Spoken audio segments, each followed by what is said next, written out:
Rolling hills और हरे खेतों के बीच बसे एक छोटे से गांव में रमेश नामक एक लड़का रहता था। उनके पिता, एक किसान, हर दिन खेतों में काम करते थे। गांव में जीवन सरल था, लेकिन यह भी कठिन था। रमेश अक्सर अपने पिता को घर आते हुए, हाथों को कॉल करते हुए, कंधे भागते हुए, लेकिन हमेशा अपने परिवार के लिए मुस्कान पहने हुए देखा। एक शाम स्टाररी स्काई के नीचे डिनर करने के बाद रमेश अपने पिता के साथ बैठे और पूछा, बाबा, आप इतनी मेहनत क्यों करते हैं? उनके पिता ने मुस्कुराकर कहा, क्योंकि मैं आपसे बेहतर जीवन देना चाहता हूं। उस रात रमेश सो नहीं सका। उनके पिता के शब्द उनके दिमाग में गूंज रहे थे। उन्होंने खुद से वादा किया था कि मैं बाबा को गौरवान्वित करूंगा। गांव का स्कूल छोटा था, जिसमें कुछ शिक्षक और सीमित संसाधन थे। लेकिन रमेश नहीं रुके।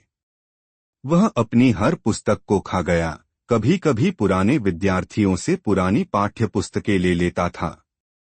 उनके शिक्षकों ने उनके दृढ़ संकल्प को देखा और उन्हें प्रोत्साहित किया। स्कूल जाने से पहले हर सुबह रमेश ने अपने पिता की खेतों में मदद की। वह धरती को जोतता, फसलों को पानी पिलाता और जानवरों को खाना खिलाता। लंबे समय तक उन्होंने कभी शिकायत नहीं की। वह जानते थे कि उनके सपने को पूरा करने के लिए प्रयास और त्याग की जरूरत है।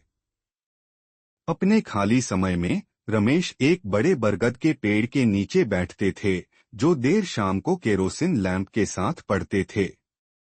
गांव के लोग अक्सर उनसे यह कहते थे, आप इतनी पढ़ाई करके क्या हासिल करेंगे?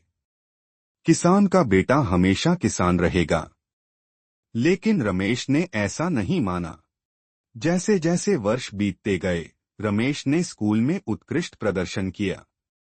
उन्होंने अपनी परीक्षा में टॉप किया और शहर के एक प्रतिष्ठित कॉलेज में छात्रवृत्ति हासिल की। अपने गांव और परिवार को छोड़ना कठिन था, लेकिन उन्होंने अपने पिता के शब्दों और अपने सपने को अपने दिल में पूरा किया। पहले तो शहर का जीवन बहुत भारी था। शोर, गति और प्रतियोगिता उनके अनुभव के विपरीत थी। वह अन्य विद्यार्थियों के साथ रहने के लिए संघर्ष करता था, जिनमें से कई अमीर पृष्ठभूमि से आए थे। लेकिन हर बार जब उन्हें हार का एहसास हुआ तो उन्होंने अपने पिता के चेहरे और उनके परिवार के लिए किए गए बलिदानों के बारे में सोचा।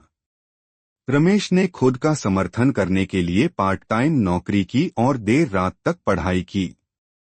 धीरे धीरे लेकिन निश्चय ही वह चमकने लगा, ठीक जैसे वह अपने गांव के स्कूल में था। वर्षों बाद रमेश ने शीर्ष सम्मान के साथ स्नातक की उपाधि प्राप्त की और एक इंजीनियरिंग फर्म में एक प्रतिष्ठित नौकरी की।